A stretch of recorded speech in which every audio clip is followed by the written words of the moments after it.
نتحدى أهل البدع والأهواء، أهل البدع العقائدية وأهل البدع السياسية. أنا أقول بيننا وبينكم السلف، بيننا وبينكم الكتب، كان فيقول البدع بيننا وبينكم الجنة. Bismillahirrahmanirrahim. Alhamdulillahi hamdan katsiran thayyiban mubarakan fih, kama yuhibbu rabbuna wa yardah. Asyhadu an la ilaha illallah wahdahu la syarika lah, wa asyhadu anna Muhammadan abduhu wa rasuluh, sallallahu alaihi wa ala alihi wa ashabihi wa man tabi'ahum bi ihsanin ila yaumiddin. Amma ba'd. Alhamdulillah, pada pembahasan yang lalu kita selesai dari pembahasan adab istinja. Demikian pula pembahasan tentang najasat. Maka diingat-ingat pembahasan tersebut sebelum terlalu banyak bab-bab yang kita ambil.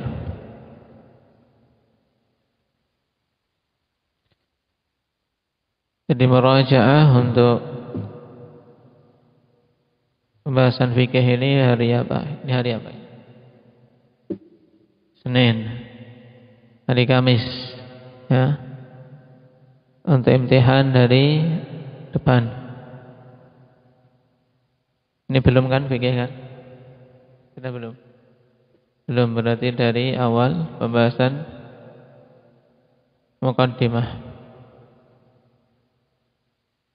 Dari muqaddimatul mu'allif halaman 13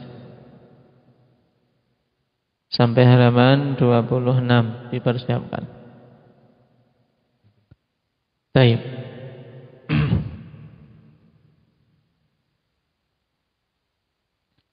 Sekarang kita masuk pada bab baru, yaitu bab sifatil wudu. Bab tentang sifatul wudu.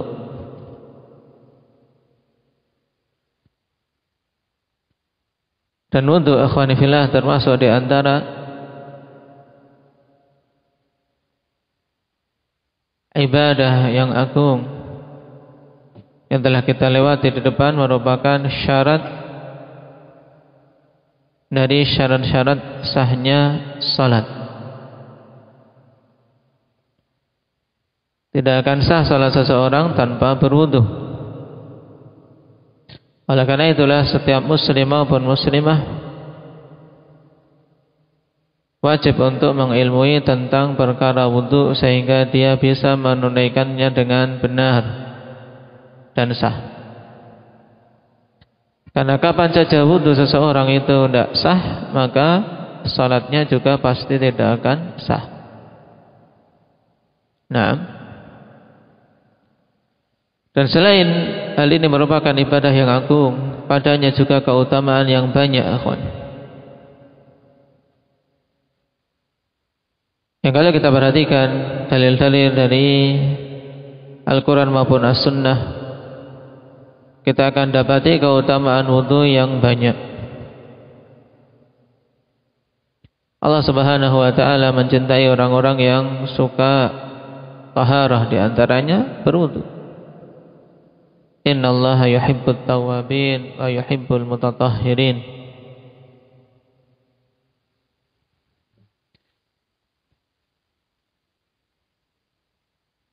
Dan di antara keutamaan wudu merupakan syatrul iman,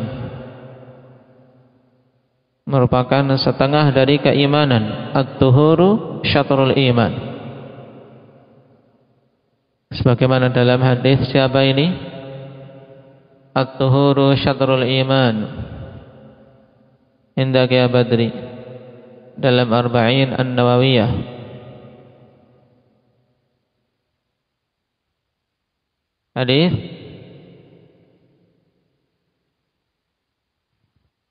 Abu Malik Al-Asy'ari radhiyallahu anhu rawahu Muslim. Keutamaan berikutnya, wudu merupakan sebab terhapusnya dosa-dosa.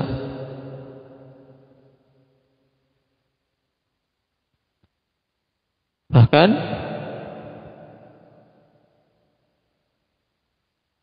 di antara sebab pokok dari sebab gugurnya dosa itu wudu. Dalam hadis Utsman bin Affan yang diriwayatkan oleh Imam Muslim, Rasulullah sallallahu alaihi wasallam mengatakan, "Man tawaddaa fa ahsanal wudu kharajat khatayahu min jasadihi hatta takhruja min tahti adfarih." Siapa saja yang berwudu kemudian memperbagus wudunya, maka akan keluar berguguran dosa-dosa dari jasadnya sampai keluar dari bawah kuku-kukunya. Ini tentunya keutamaan yang agung. Dan juga masih pada Sahih Muslim, di hadis yang lain setelah menyebutkan wudunya Nabi sallallahu alaihi wasallam, karena di antara perawi sifat wudu Nabi sallallahu alaihi wasallam yang paling pokok adalah Utsman. Setelah mencontohkan wudunya Nabi sallallahu alaihi wasallam, mengatakan, ini raaitu Rasulullah sallallahu alaihi wasallam tawaddaa mithla wudu'i hadza. Aku telah melihat dulu Rasul sallallahu alaihi wasallam wudu semisal wuduku ini. Tsumma qala, kemudian beliau mengatakan, man tawaddaa hakadza ghufira lahu ma taqaddama min dzambih. Siapa saja yang berwudu seperti ini maka akan diampuni dosa-dosanya yang telah lewat. Maka perbagus wudu, untuk betul-betul kita mencocoki wudunya Nabi sallallahu alaihi wasallam, karena dalam hadits tadi, man tawaddaa hakadza, siapa saja yang berwudu seperti ini. Ini di antara dalil yang sangat kuat agar kita bersemangat untuk mempelajari sifat wudu Nabi sallallahu alaihi wasallam, agar bisa terpenuhi man tawaddaa hakadza, kemudian juga bisa meraih apa yang dijanjikan, ghufira lahu ma taqaddama min dzambih, akan diampuni dosa-dosa yang telah lewat.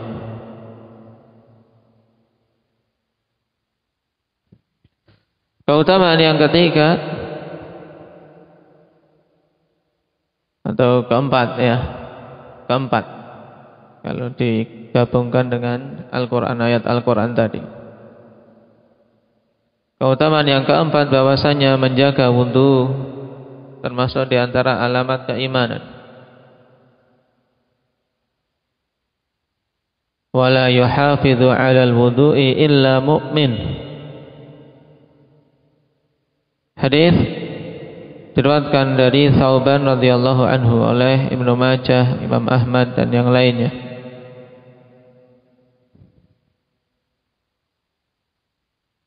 Dan disahihkan oleh Syalbani rahimahullahu ta'ala. Menunjukkan alamat keimanan berarti. Dan ini sangat kuat dengan hadis yang awal tadi, at-tuhuru syatrul iman. Karena tatkala itu bagian dari keimanan, maka tentunya tidak menjaganya kecuali orang yang beriman. Wala yuhafidhu 'alal wudu'i illa mu'min. Jadi menjaga wudu termasuk di antara alamat keimanan.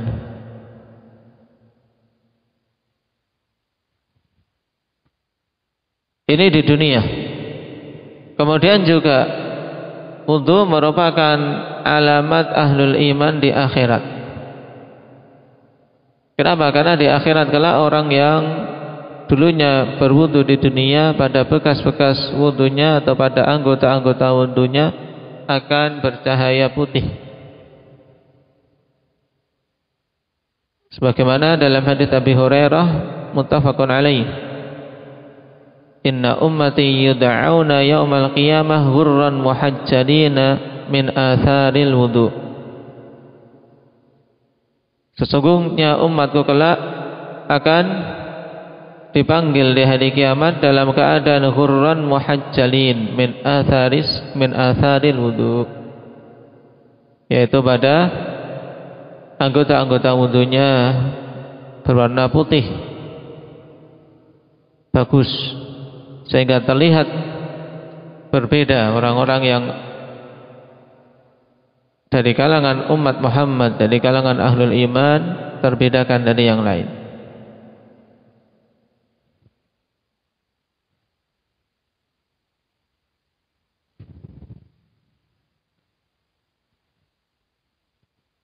Dan wudu, keutamaan yang keenam, wudu termasuk di antara sebab seorang untuk masuk ke dalam surga dan berhias dengan hiasan-hiasan yang ada di surga. Dalam hadits Uqbah bin Amir radhiyallahu anhu,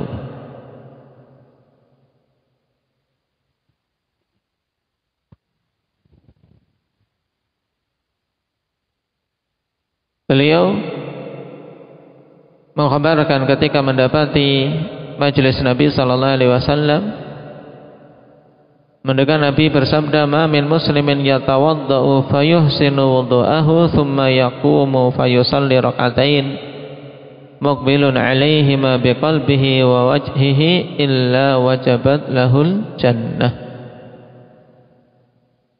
Tidaklah seorang muslim yatawaddau berwudu, kemudian fayuhsinu wudu'ah, memperbagus wudunya. Tsumma yaqumu fayusalli rak'atain, kemudian dia berdiri salat 2 rakaat. Ini juga dalil disunahkannya salat 2 rakaat setelah wudu. Muqbilun 'alaihima biqalbihi wa wajhihi, yaitu konsentrasi dengan hati dan wajahnya, dalam artian jiwa dan raganya betul-betul menyatu dalam salat. Maka balasannya apa? Illa wajabat lahul jannah, kecuali dia akan mesti masuk ke dalam surga.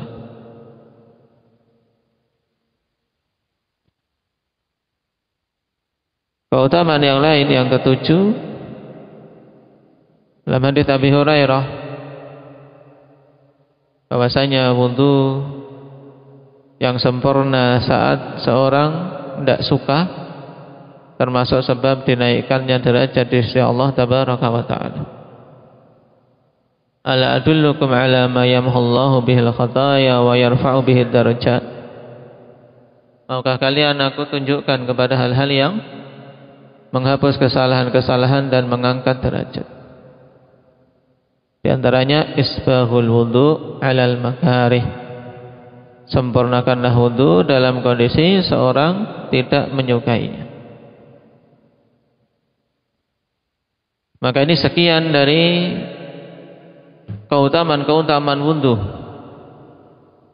yang agung, yang tentunya seorang muslim hendaknya ketika berwudu memperkuat ihtisab, sehingga tidak cepat-cepat. Nah, tidak asal-asalan ketika seorang berwudu, tapi berwudulah yang sebaik mungkin, berupaya untuk mencontoh wudunya Nabi sallallahu alaihi wasallam. Karena Nabi mengatakan, man tawadda'a nahwa wudu'i hadza, maka berupaya untuk kita mengikuti, mencontoh betul-betul wudunya Nabi sallallahu alaihi wasallam, sebagaimana dulu para sahabat juga mengisahkan dan mencontoh wudunya Nabi sallallahu alaihi wasallam. Tayyib. Qala al-Imam Sa'di rahimahullah, babu sifatil wudu. Setiap ketemu bab, diingat-ingat i'rabnya apa Ukasyah? Ada berapa cara baca? 3, bagaimana?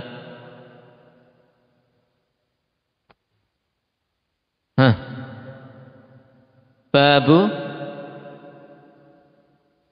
Lah, kalau digandengkan dengan belakangnya, coba dibaca lengkap. Cara bacanya bagaimana?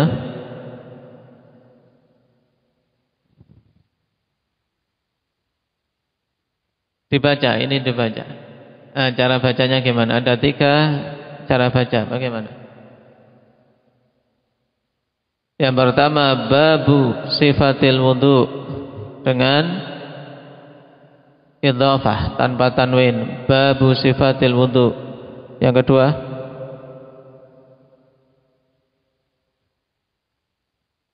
babun sifatul wudu. Nah, yang ketiga, bab sifatul wudu. Ya. Dan i'rabnya diingat-ingat juga. Mana dari ketiga cara baca ini yang tidak ada i'rabnya untuk babnya? Iqbal. Yang dibaca sukun. Bab. Kenapa ada i'rabnya? Babnya. Karena dikategorikan ta'dad, seperti bilangan, pembilang. Masyhurnya berarti babun sifatul wudu, hada babun sifatul wudu, atau babu sifatil wudu dengan idhafah. Ini lebih mudah. Hada babu sifatil wudu. Taib. Pembahasan lugawiyah diingat-ingat. Jadi pada bab ini beliau akan menerangkan secara ringkas tentang sifat wudunya Nabi sallallahu alaihi wasallam. Qala wa huwa an yanwiya raf'al hadathi awil wudu'i lis salati wa nahwiha. Yaitu dia meniatkan untuk mengangkat hadas atau berwudu untuk salat dan yang semisalnya.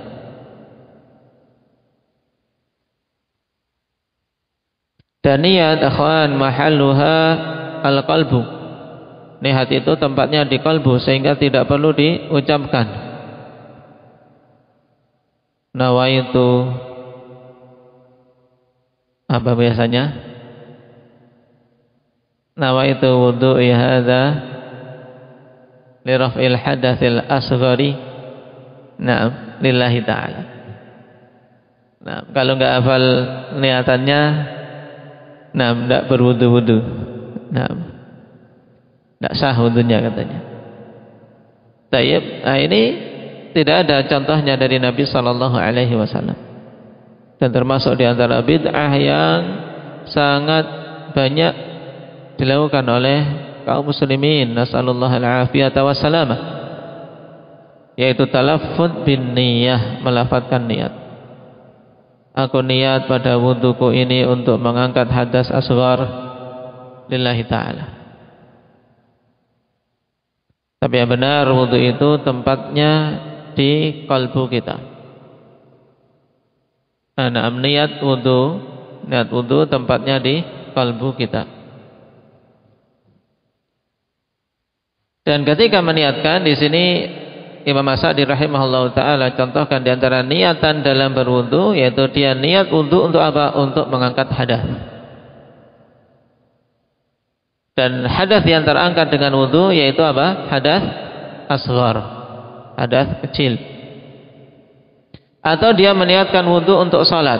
Dan ini otomatis kawan, seorang ada dikumandangkan azan, mendengar azan zuhur, kemudian dia pergi ke tempat wudu, otomatis dia wudunya apa? Dia dalam hatinya sudah apa? Sudah berniat wudu untuk salat. Karena niatan itu muncul ketika seorang tahu apa yang mau dia lakukan. Nah, berdiri bangkit dari duduknya menuju ke tempat wudu, mesti dia sudah ada niatan wudunya untuk apa? Bagi orang yang sadar, yang tidak gila. Sehingga niatan itu bukan perkara yang sulit.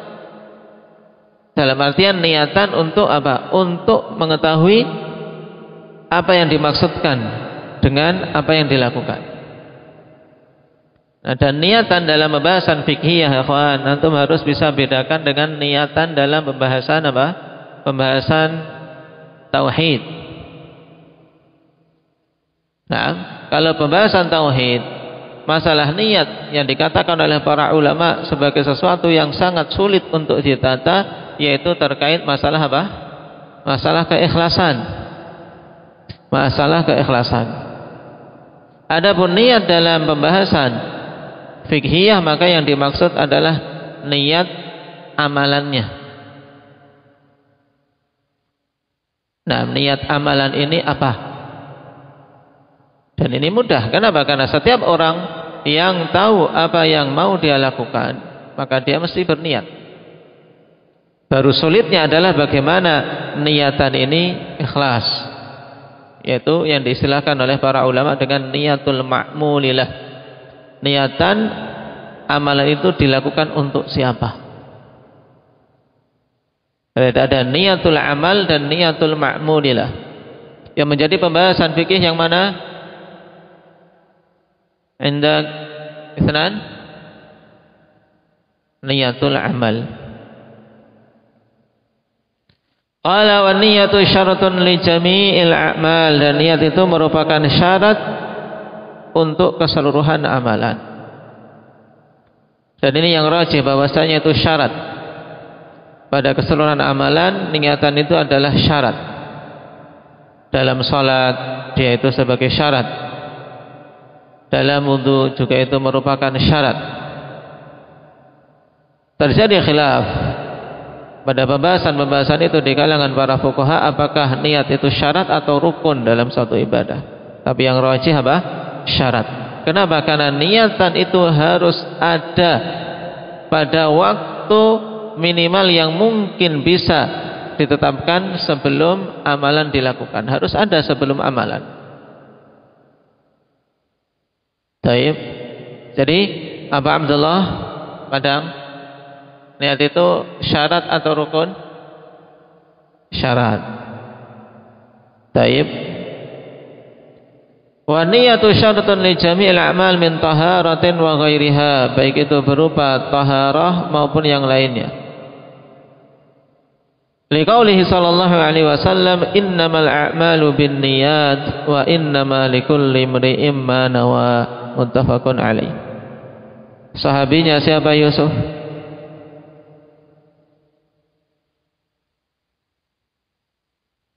Innamal a'malu binniyat, hanyalah amalan-amalan itu dilakukan dengan niatan, dan hanyalah masing-masing orang itu akan mendapatkan sesuai dengan apa yang dia niatkan.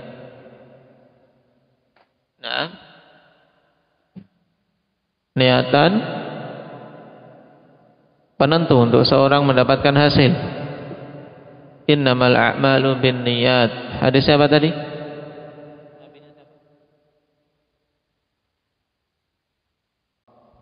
Taib, an Abi Hafsin Umar bin Al-Khattab radhiyallahu anhu. Perhatikan pada lafaz awal ikhwan, innamal a'malu binniyat. Hanyalah amalan-amalan itu bergantung dengan niatannya, dan dia mesti harus dilakukan dengan niatan. Kenapa? Karena dia bergantung dengan niatan. Kemudian pada potongan kedua ini menunjukkan bahwasanya masing-masing mesti akan mendapatkan sesuai apa yang dia niatkan. Yang didapat ya sesuai dengan niatan yang dia telah niatkan sebelumnya. Hadis muttafaqun alaih dari Umar bin Khattab radhiyallahu anhu, dan hadis ini hadis yang agung. Nah, masuk pada bab-bab fikih yang sangat luas.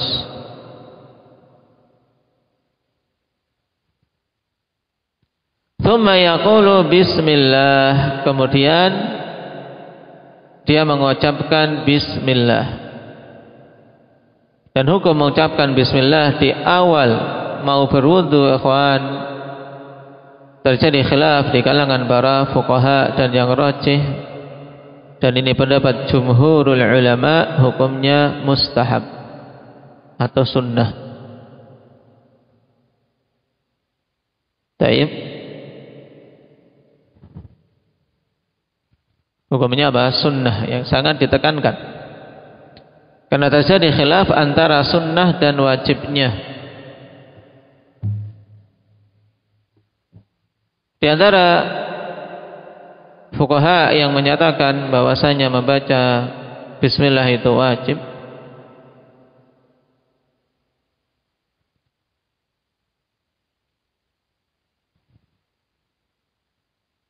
yaitu dari kalangan Zahiriyah. Demikian pula salah satu riwayat dari Imam Ahmad.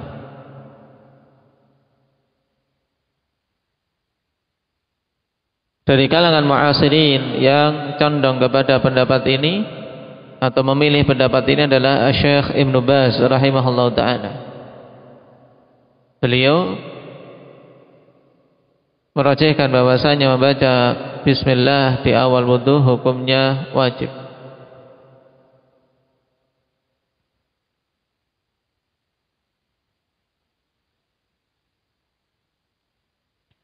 Dan bahkan di sana ada yang berpendapat kalau lupa membaca bismillah wudunya tidak sah dan wajib mengulangi. Dan ini yang zahir dari pendapat yang dipilih oleh Imam Al-Albani rahimahullah ta'ala, juga merupakan salah satu riwayat dalam madhab Imam Ahmad. Lebih keras lagi. Kenapa? Karena lupa pun tidak diberi udzur, wajib mengulangi wudunya. Apa yang menjadi landasan mereka, kawan? Yang menjadi landasan mereka yaitu hadis la wudhu'a liman lam yadhkur ismallahi alaih, sebagaimana disebutkan dalam ta'liq di kitab kita. Kita baca dulu. Ja'al amru bitasmiyati indal wudhu' fi hadits Abi Sa'id al-Khudri radhiyallahu anhu marfu'an. La wudhu'a liman lam yadhkur ismallahi alaih, akhrajahu Ibnu Majah wa Ahmad. La wudhu'a, antum kalau mendapati nas hadis berupa penafian seperti ini, la wudhu'a, la salata, karena penafian ikhwan dalam suatu ungkapan itu kita arahkan pertama kali adalah pada nafyul wujud. Ketika kita mendengar suatu ungkapan dengan apa penafian, maka arahkan pertama kali nafyul wujud, meniadakan adanya. Ketika tidak mungkin, karena jelas wudunya ada di sini, jelas la wudhu'a liman lam yadhkur ismallah alaih. Tidak mungkin di sini meniadakan keberadaan wudu, ya kan? Karena orang ini melakukan amalan wudu. Berarti naik ke pilihan atau turun ke pilihan di bawahnya, yaitu nafiyus sihhah, menafikan kesahihannya, menafikan keabsahannya. Berarti la wudhu'a maksudnya apa?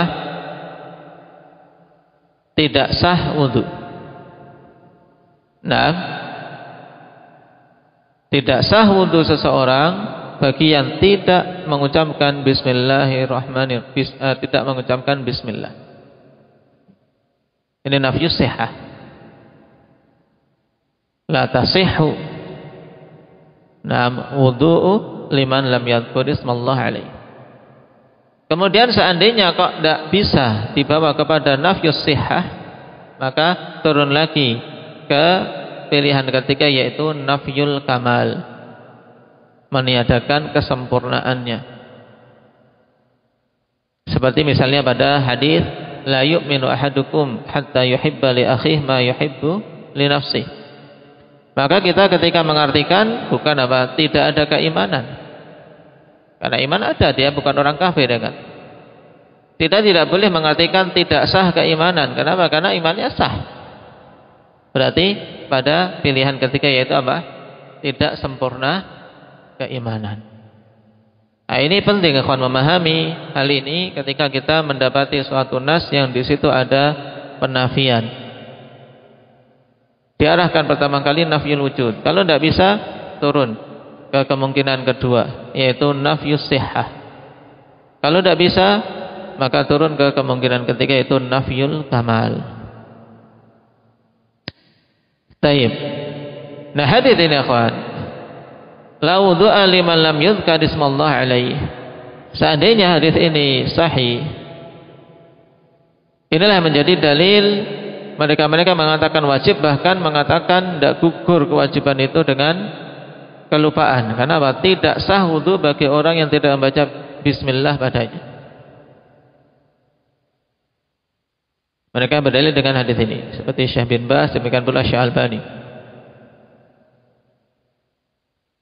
Hadis dikeluarkan oleh Ibnu Majah wa Ahmad wa akhrajahu Tirmidzi wa Ibnu Majah min hadits Sa'id bin Zaid, dan dikeluarkan hadis ini dari Sa'id bin Zaid oleh Imam Tirmidzi dan Ibnu Majah. Qala Ahmad laisa yathbutu fi hadza haditsun. Ini kalimat penting. Ketika Imam sekali berimam Ahmad mengatakan laisa yathbutu fi hadza hadits, ini pegang erat-erat, tidak sabit pada pembahasan ini satu hadis pun. Maksudnya apa? Tidak ada satu hadis pun yang sabit dari Nabi sallallahu alaihi wasallam yang menegaskan tidak sahnya wudu tanpa bismillah. Wa qala haditsu Abi Sa'id ahsanu haditsin fi hadzal bab, dan hadis Abi Sa'id adalah riwayat yang paling bagus dari hadis-hadis yang ada pada bab ini, yaitu pada pembahasan membaca bismillah sebelum wudu. Paham? Tapi bukan berarti bahwasanya hadis tersebut sahih. Paham? Maksudnya paling bagusnya itu dari sekian riwayat yang ada, riwayat Abu Sa'id itu yang paling mending. Itu pun tetap ada padanya kelemahan. Taib. Dikatakan oleh Imam Bukhari padanya perawi yang beliau hukumi mungkarul hadis, yaitu Rubaih ibn Abdurrahman ibn Abi Sa'id. Dikatakan oleh Imam Bukhari mungkarul hadis, sehingga kelemahannya parah. Oleh karena itulah hadis ini tetap ada kedhaifannya, kawan, tidak sampai terangkat kepada tingkatan hasan atau apalagi sahih. Nah, kalau kita sudah tahu bahwasanya hadis yang menjadi dalil, nah sebagian pengikut Imam Ahmad dan juga dalil mazhab Zahiriyah tentang wajibnya wudu itu tidak sahih, maka kita ketahui lemahnya landasan, sehingga kita tahu juga lemahnya pendapat. Sehingga yang rajih dalam masalah ini bahwasanya membaca bismillah sebelum wudu adalah mustahab, disunnahkan. Dan ini merupakan pendapat Abu Hanifah,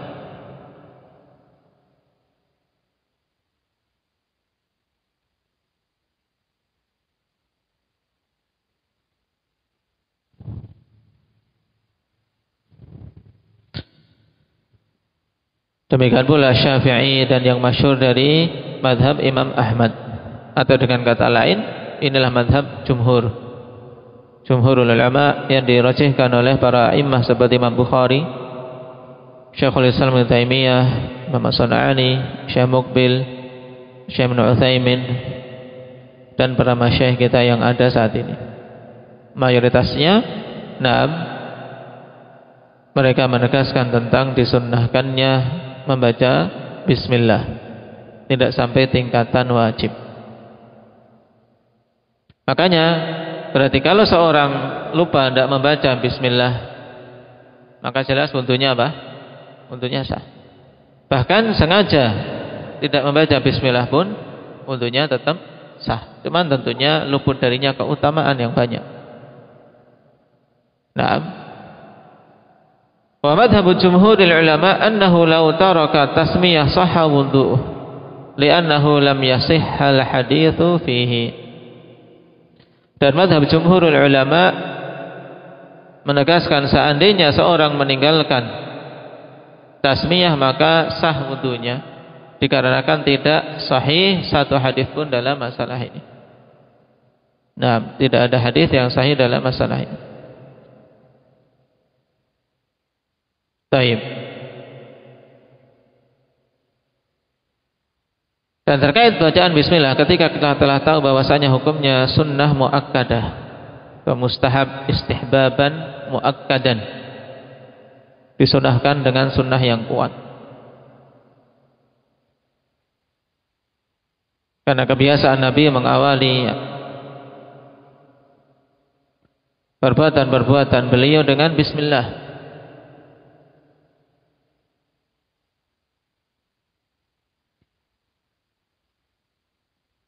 Maka para ulama memfatwakan seandainya seorang berada di kamar mandi pun tetap dia membaca bismillah. Kenapa? Karena masalah ini dikhilafkan antara sunnah dan wajibnya. Bahkan ada yang mengatakan tidak sah kalau tidak membaca bismillah. Maka jangan sampai ditinggalkan.